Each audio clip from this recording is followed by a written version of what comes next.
You miss everything. Everything about being home, the fresh air, your family, certain events. You want to be home.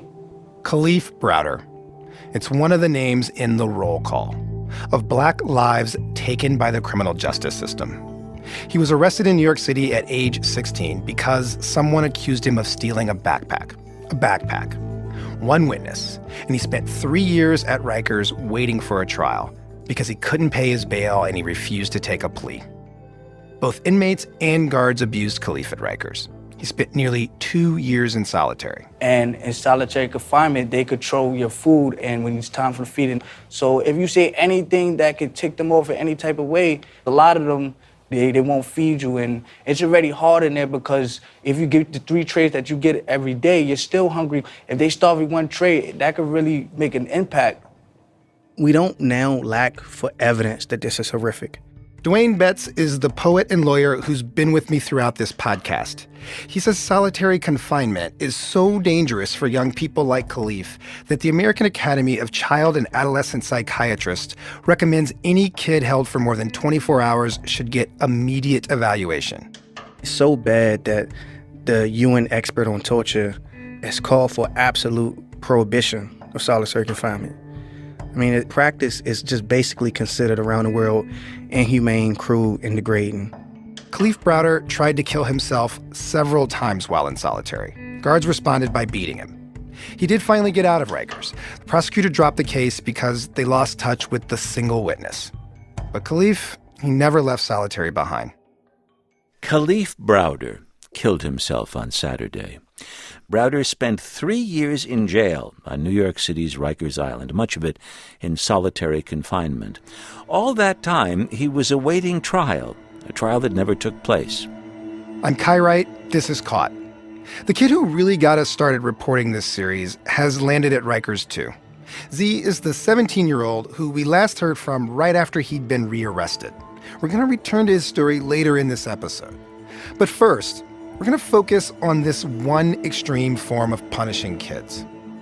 In recent years, reform advocates have made a lot of progress in curtailing the use of solitary.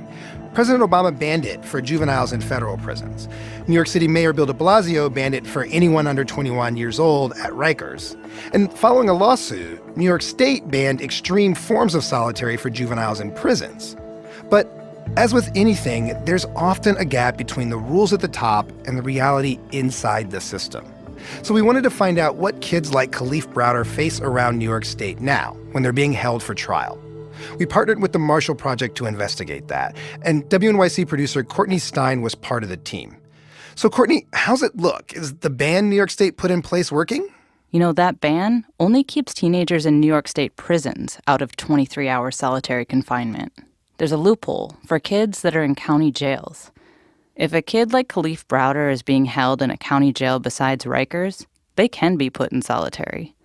And being in jail means, for the most part, they haven't yet had a trial, they haven't pled guilty or been convicted of a crime, and it means they're probably being locked up with adults. So I took a trip upstate to check out one of these jails, in Onondaga County. This place has been rated amongst the worst jails in New York. I came here to meet a young woman we're going to call Amani. I was led back through a series of locking gates to a small classroom. A few minutes later, a corrections officer brought her in. They had her in an adult-sized jumpsuit, but she looks like she could be in middle school. So this is the recorder's microphone. Okay. I'm going to have it kind of close so I can get good sound. So it's going to be almost like this. Okay. Okay, we'll let you guys do your thing. The 2 corrections officers left the room. I'm very surprised that we're sitting alone with you. For real. But a wall of windows faced the hallway, so they were there watching us as we talked. Can you tell me what it's like growing up here? For real? Yeah. This your first time? Mm-hmm. I don't know. Where I grew up at, it just was not good. Amani's the baby in her family, the youngest of 3 kids. She talks to her grandma on the phone every day. And until she got locked up, she helped take care of her nieces and nephews. What happened the day that you first got arrested? The day I first got arrested, Like you woke up at home. I woke up, I got in the shower, I got dressed. My hair was already done, so I didn't have to do it. Then, me and my friends, we went to the store. It was a man in the store. He had long hair. He seen us, and he kept looking, so I'm just looking too. Getting watched when she's shopping isn't new to her. Amani's had to get used to it growing up in upstate New York. She's young and black in a place where African Americans make up only 12% of the population. But 72% of the juveniles held in the county jail are black. So when Amani and her friends were in the dollar store and the long-haired guy was following them around, she says, He grabbed my friend, so I pushed him. So then we ended up leaving out the store. He followed us. We was finna run, but I said we don't have to run because we didn't do nothing. So the police car stopped. The one officer got out. So he like, did y'all just leave the store? So I'm like, yeah, because I didn't think we was going to get arrested because we didn't do nothing. So I'm like, yeah, I told him, yeah. They just told me to put my hands in my bag and cuffed me. Unlike a lot of teenagers, when Amani was accused of shoplifting, the store didn't call her parents to come get her. Instead, she was arrested by 5 police officers and brought to the county jail. It's called the Justice Center. She was 16 when she was arrested, and in New York, that means she's considered an adult. And that's why she got locked up in an adult jail. Her bail was set at $500, but she wasn't able to pay it.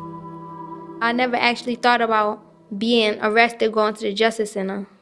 My first impression was, what did I get myself into? Amani knows about this place. She told me her stepsister Chunice died at the Justice Center in 2009. She was 21 years old and pregnant and having painful complications. Chunice cried in pain all night, but was ignored. She died in her cell. The lady put me in a single cell. It was little. It was disgusting. It was dirty. A few days later, one of the corrections officers said she was making too much noise with another inmate, so he locked her in her cell.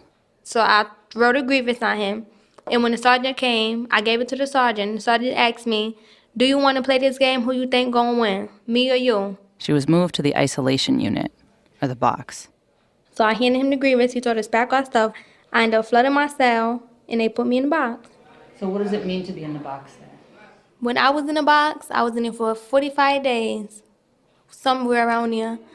You walk in, the sink and the toilet is connected. The bed is on the floor, no TV, no phones, nothing. I had no contact with the outside world whatsoever. Couldn't make no phone calls, couldn't see nobody, couldn't contact nobody, couldn't talk, nothing. You in your cell. You just sit there and wait till the next day to come. Amani was locked in her cell for 23 hours a day, and sometimes 24. Even though she was a high school student, she was denied education of any kind. And that 1 hour outside her cell was in a filthy, empty cage so she could have recreation by herself. I'm always cold. The blankets is thin. One of the reasons the Justice Center earned its spot among New York's worst jails is that when inmates file grievances, many are just ignored. I don't know, it made me feel like nothing. Like an animal. You wake up, they give you your tray through your slot. That's it. The jail offered no mental health services to kids in solitary. While she was there, Amani wrote a letter to her mom saying she didn't want to live anymore. They come and put you in the shower if it's your day to shower. The shower is open. It's no nothing, just an open shower. And they see you, they be staring sometimes. Like one day I was in the shower, the man came and he said, you done? I said, no. He said, well, hurry up. And he's standing there. Then I got out. He was staring at me. I put a towel over me. He still was looking at me. And I'm like, write agreements, nothing happened.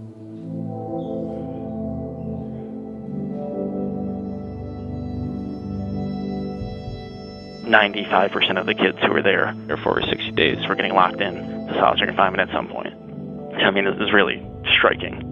Josh Cotter is an attorney for Legal Services of Central New York. He says that corrections officers called Amani horrible names all the time. You know, call a 16-year-old girl a little bitch and a little slut when you're a grown man is, it's reprehensible. But that kind of attitude that they would have would really have an effect on the kids, because if the kids are getting disrespected, it makes it harder for them to give the respect back. Cotter started investigating how juveniles were being treated at the Justice Center. A correctional expert found that the solitary confinement unit there was one of the worst he'd ever seen.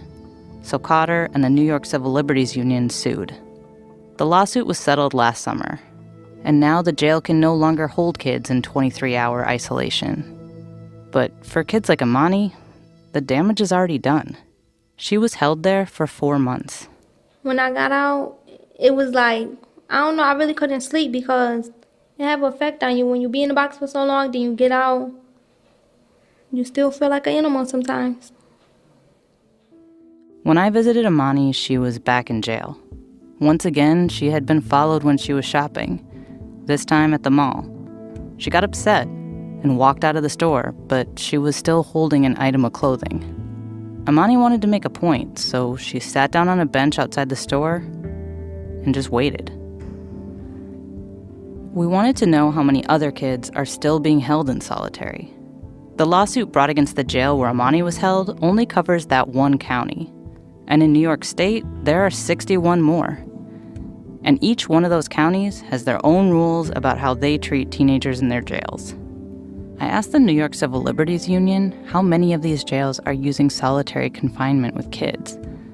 And they told me that no one really knows for sure. That's because tracking the precise number of kids that are subjected to solitary isn't possible. And not just in New York, but nationwide. States don't publish that data. And it turns out in New York, they weren't even collecting it. Basically, there's this information black hole. So we decided to partner with an investigative reporter named Taylor Eldridge at the Marshall Project.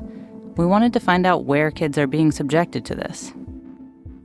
Yeah, so we called every county in the state, so that's 62 counties. We called sheriffs, jail administrators, wardens, public defenders, advocates, anyone we could find really who would know how teenagers are handled in the jail. We heard back from 34 counties, and of those, 29 of them said that they use solitary for teenagers. That's most of the counties that responded, and almost half of the counties in New York State. Josh Cotter, the attorney that brought the case against the Justice Center, filed a class action suit in July against another upstate county jail over its use of solitary. Yeah, so people are paying attention to this. There was a rule change that was proposed by the state commission that oversees county jails, but it really only changes the amount of paperwork that jails have to do. Which means that now, local jails will have to document when they put kids in solitary. But it doesn't mean they can't do it. All a jail has to do is say that a kid is a threat to the good working order of the facility, and solitary is approved. To read the full investigation, go to themarshallproject.org. I'm back with Dwayne, who actually has some very personal experience with solitary confinement. So, Dwayne, I know from reading your memoir that throughout your 9 years in prison, you went in and out of solitary regularly. Yeah, but when you say that, it makes it seem like I was doing something.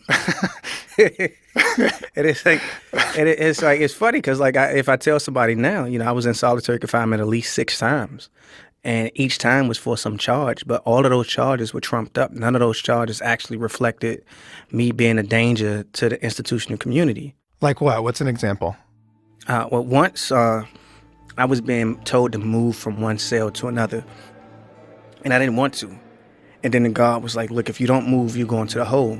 And so I touched his arm to say, look, okay, I'll move.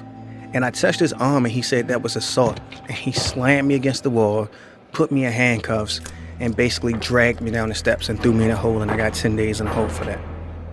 I literally just touched his arm, and I was 16 years old. I hadn't learned not to talk with my hands. But ironically, it was while you were in the hole that you found something that would be a big part of your future, right?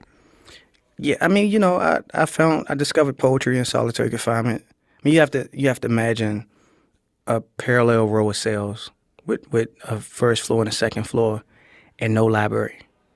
And every man in these cells understands how horrific it is to be inside this cell. And the only thing that we could do for each other really was make sure that we shared what we had in terms of things to stimulate our minds. And so you could go to the door and just say, somebody send me a book. And a stranger would slide a book under your cell. It would come like a gift from the heavens or something. And one day I get Dudley Randall's The Black Poets. Didn't ask for it. Don't know who gave it to me. At the time, I had no real interest in poetry. I discovered Robert Hayden, I discovered Etheridge Knight. And Etheridge Knight had did time in prison. And I started writing poetry, and I came home and became a poet, and I'm reading his biography while I'm in this solitary confinement cell, and I'm thinking that, like, this could be me. And so I just sort of made a decision. And so from that day forth, I told myself that I was a poet. I had one of those ink pens that was just long as your index finger, made of plastic. I would take that ink pen, and because I couldn't really afford writing tablets, right, I would write on the back of request forms. And I would rip them in half, and I imagined myself creating a kind of book. And over the course of like 18 months, I literally wrote thousands of poems. They were the worst thing that's ever been written in the history of the English language. But I still have them to this day. I remember ripping a sheet and using a sheet to create thread, to bind these pages together, imagining that I was creating a book that I had written and that I would, be able to share with people. And so for me, I think about it now, and when I tell the story, I think that it is so much wasted potential. But even more than wasted potential, like, we waste the ability to provide people with opportunities. And that's the thing that for me is sort of most tragic. Coming up, we get back to Z's story. We left him way back in episode 2 as he was headed back into the system. That's next.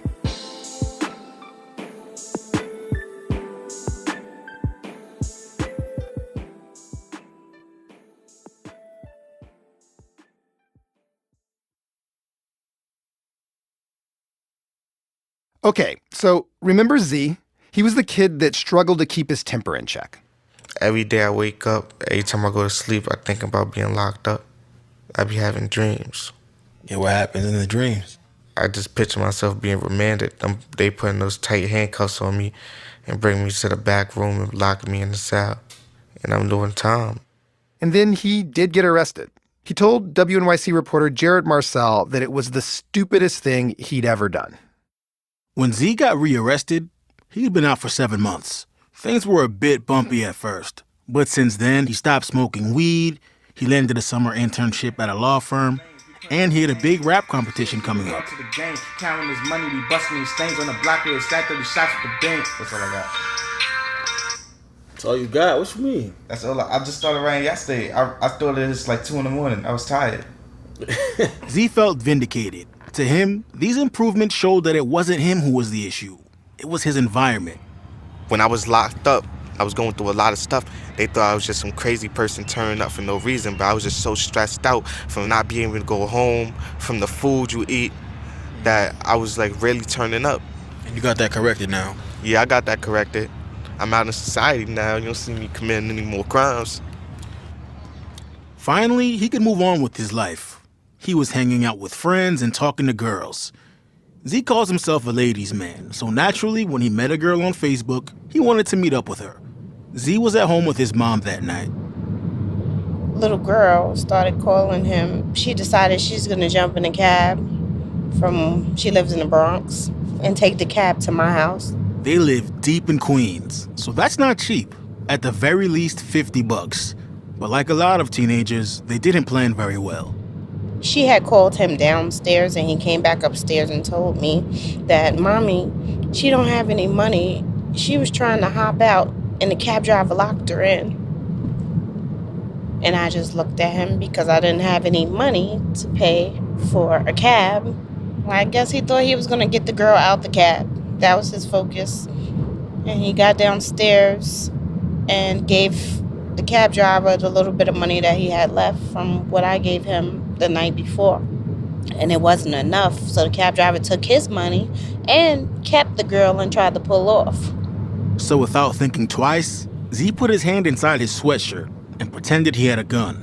The girl got out the car and the driver left. He's paying the consequences of that now, because even though he didn't have a gun, from just that little thing that he did, him acting like he had a gun, now he's doing a 1 1/3 to 4. And it seemed like he thought he was doing the right thing at the moment. He was trying to save the girl. Like, any problem that we ever had is him not being aware of what could happen after. The cab driver reported the incident. 2 weeks later, the police showed up at Z's apartment and arrested him. They searched his place and didn't find a gun. Before this incident took place, he was this close to getting his felony record sealed. Z had what's called youthful offender status. This means your criminal record can be erased if you demonstrate good behavior. So all he had to do was stay out of trouble for a couple more weeks, and he would have been in the clear. But now, he's got another armed robbery charge tagged on top of that. The fact that Z says he didn't actually have a gun doesn't matter. Simply pretending is enough. Now Z's locked up on Rikers Island again, where his identity is nothing more than an inmate ID number. So I'm going to visit him at Rikers Island. He's been in now for the past 2 or 3 weeks. I'd never been to Rikers before. The bus is full. People are trying to see their family. As the bus drives us over the bridge onto the island, all you can see is a massive parking lot filled with cars. Rikers isn't just one jail. It's like a separate city full of prisoners. All DLC employees, uniform and non-uniform staff, step off with your IDs. Police first. Corrections officers boarded the bus. It felt like at that moment we all became inmates. After going through several checkpoints, a giant corrections school bus pulled up to drive us to the different jails. The officer driving the bus, the only white guy, was blasting some country song about breaking all the rules.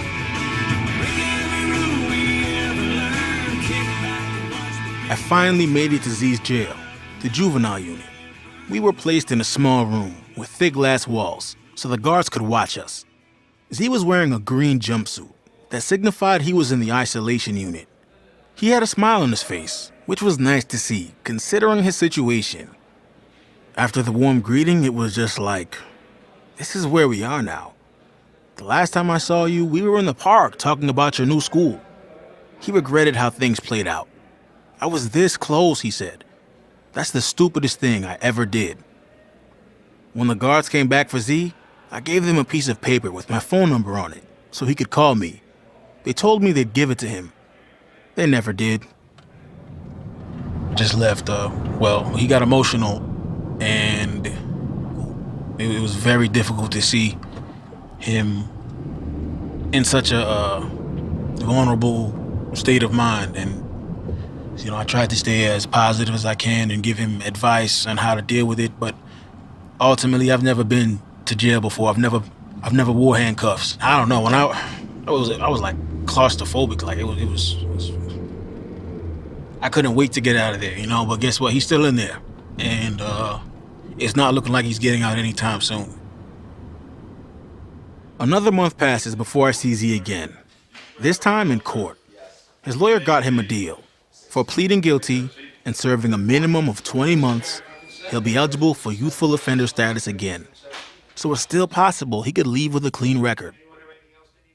I wrote him a letter, hoping that would work to get him my phone number. Then one day he called. Hello? Say that again? I said, I've been better. I said, what you doing? Man, just working, man, What do you mean you've been better? Tell me what's going on. I got into an argument with my mom's earlier. She told me that commissary is a reward. In jail, commissary is everything. It's like an account where inmates can get money sent to them. Then they can buy things they need like snacks, deodorant, toothpaste, or things to pass the time like a radio. But when you get in trouble, like Z has been, they could fine you. And that money comes out of your account. She told me that you shouldn't get rewarded. You should be getting punished for doing something bad. And that just blew my whole day. I hung up on her. I said I ain't ever talking to her again. You're never talking to her again? Yeah, for the rest of my bed. Come on, man. Kia couldn't afford to keep re-upping his account every time he got in trouble. I know you're frustrated. I know you are, man. I know you're not happy in there, man. I just want you to keep your head up and try to stay positive. I know it's tough. I know the food there is bad. It's starting to get me a little bit tight. I'm about to start getting back in trouble and stuff. There's no reason to fake be good and like. But why would you start getting in trouble again? I don't understand. Just to go back to isolation again, because when I'm in GP, general population, I'm not getting the stuff I need. like commissary and all that type of stuff. Everybody got their stuff, and I'm just like, damn, like where the fuck my shit at? Things have once again closed in for Z. Now at 17, going on 18, his ambitions of being a normal teenager, rapper, and high school grad are now reduced to commissary. Z decides that if he isn't going to have it, he doesn't want to be around other people that do. So he chooses to get in trouble, so he'll be sent to isolation. At Rikers, that's a separate unit, where juveniles don't get access to commissary. So how's isolation better? It's not, but I'm just gonna be by myself. I don't got temptations and stuff. What, like less people mess with you when you're in isolation, or? No, I don't got temptations like when they eat and shit to rob them. I ain't got nothing. It's bad enough I'm in here. Shit. I need something to make my time go by. Like, I don't know. This is crazy. Like, people don't know what really go on in here. Z's scheduled to be transferred to prison on his 18th birthday.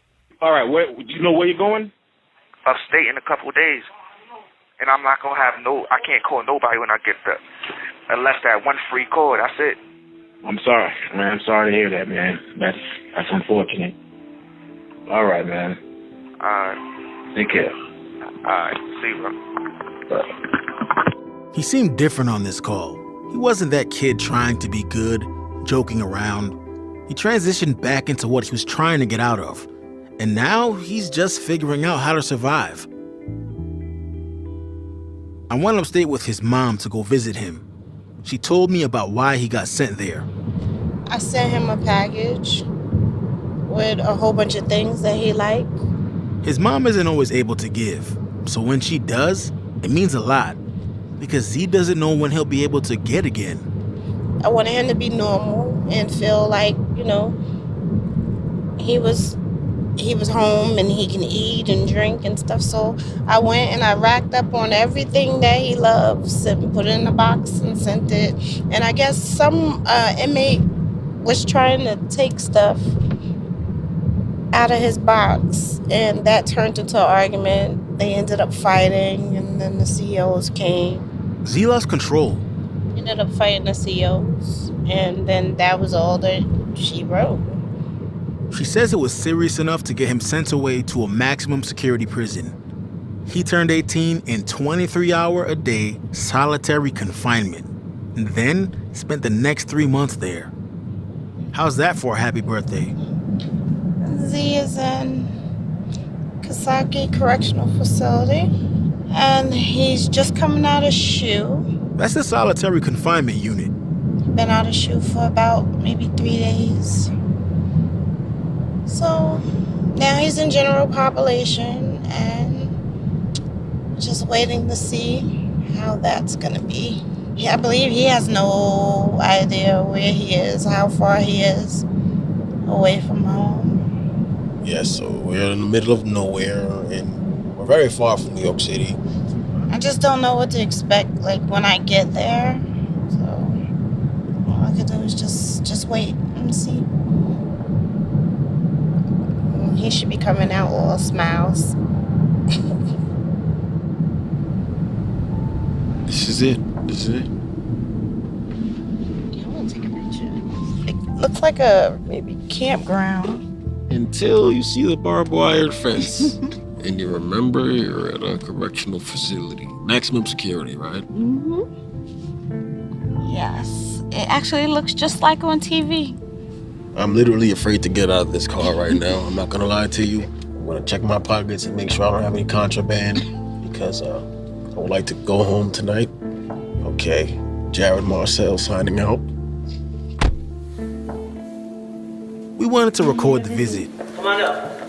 but they wouldn't let us. Surprise, surprise. About an hour later, All right, let's talk through this smoke break. we started our 3-hour journey back home. How did that go? It was intense. I was afraid that my son is going to get in trouble. The visiting room is in a cafeteria, lined with vending machines. I was a little worried about Z came out with a green jumpsuit on, like when he was at Rikers. Except he was heavier, and his hair was grown out. Z got right to business. After being in solitary for so long, he was eager to have access to commissary. He had called his mom and made specific requests. She was able to meet some of them. She brought soap, toothpaste, and sneakers. Describe the energy when he first came in the room. He was anxious because he wanted to know if I got everything he said. And I'm just, like all people, I'm going through it. So it's a little hard for me at this time, but I did the best I can. I mean, it came with sneakers. When he got out of isolation, he borrowed things from other inmates. And now, he owed some people. I think he was promising people stuff that he didn't know whether he was going to get. And that could cause problems. Z had asked his mom to bring some Black and Mild cigars, but that's where she drew the line. When Kia told him that, Z became stone cold. He explained that he needed to repay what he borrowed, or there'd be consequences. This was the second week in a row he was supposed to pay up, and he didn't have it. He made it clear that as soon as he left us and went back to population, somebody was going to try to hurt him. And he said he wasn't going to let that happen. Okay, I actually felt like his disability was there today. Like, I can see when he start talking, a little crazy. Talking about turning up. And Kia doesn't know if he has the ability to hold himself back. She brought some cash to put in his account, but there was no way the money would clear in time.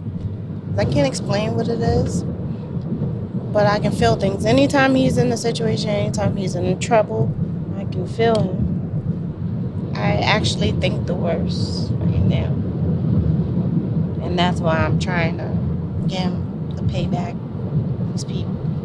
So what was supposed to be a warm visit between mother and son became a tense moment over his safety. I had an idea that Z gave up his new sneakers as payment. Kia spent the little she has to get him those shoes, and they were the only thing he really has to call his own there.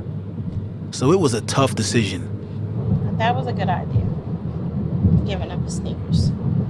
I don't know if he's going to go through with it. He didn't want to, but ultimately agreed that was the best course of action. I hope he does. After getting that out the way, we got him a double cheeseburger from the vending machine and stuck it in the microwave. Immediately after finishing it, Z wanted another one. It was like a luxury to him. He washed it down with an orange soda and a honey bun for good measure. I remember you telling me, you used to give him money when he was a kid, and he was always entrepreneurial, and he would sell the candy and stuff.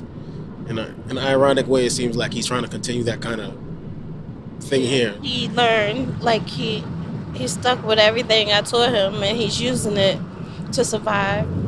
He's trying to find a way to hustle in there to get what he wants. But I think there's other things along with it too. I mean, if he start doing that, he's going to be known. I don't want him to be out there like that. That's when more problems come.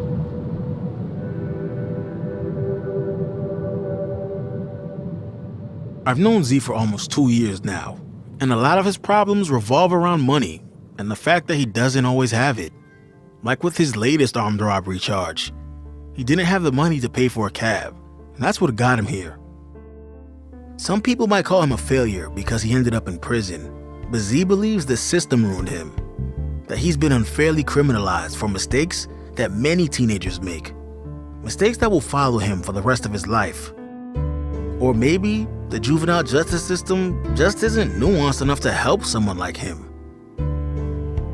Z has his first parole hearing in a few weeks, but it seems very unlikely he'll get out. His mom told me he's back in solitary. She doesn't know what happened. She can't communicate with him. And neither can I.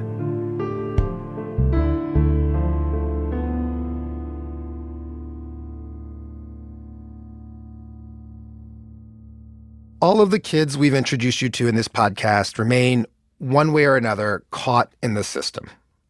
They've shared their stories with us at a time when they are terribly vulnerable, and we thank them and their families for that.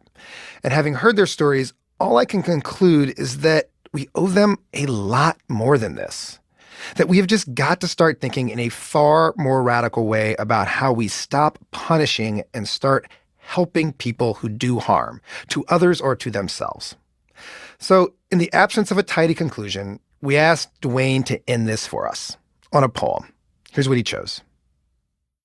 All right, so for a bail denied, this poem really comes out of my experience working as a public defender in Connecticut, at least. When a kid goes to court, to adult court, the circuit court, his mother has to stand up and appear before him. So the poem is written from that perspective. For a bail denied after Avi. I won't tell you how it ended, and his mother won't either. But beside me, she stood in some things neither of us could know. And now, all is lost. Lost is all in the ruins of what happened after. The kid, and we should call him kid, call him a fucking child. His face smooth and lacking history of a razor. Without promise of a mustache, he walked in a court of ghosts. And let's just call it a cauldron. Admit his nappy head made him blacker than whatever pistol he held, whatever casket awaited. The prosecutor's bald head was black or brown, but when has brown not been akin to black hair? To abyss and doesn't matter, black lives. If all the prosecutor said of black boys was that they kill. The child beside his mother and his mother beside me, and I am no one's father. Just a public defender, fiddle-footed here where the state turns men, women, and children into numbers. Searching for a phoenix's embers, for angels born in the shadows of this breaking. This boy beside me's wings withering, fool on the brink of life and broken. And it's all possible, because one day or night or morning this woman and the man the boy does not call daddy fucked. And what would be called passion anywhere else called love.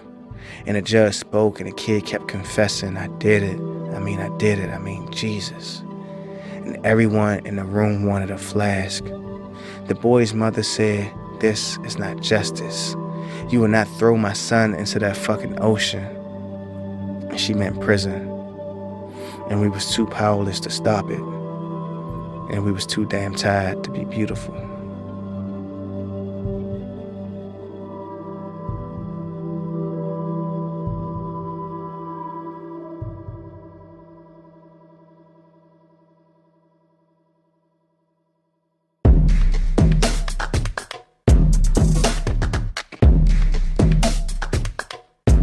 Caught is a production of WNYC Studios and the narrative unit of WNYC News. This episode was reported by Jared Marcel and Courtney Stein. We partnered with Taylor Eldridge and Kirsten Danis from the Marshall Project. David Jeans and Sophia Palizakar contributed to the solitary investigation.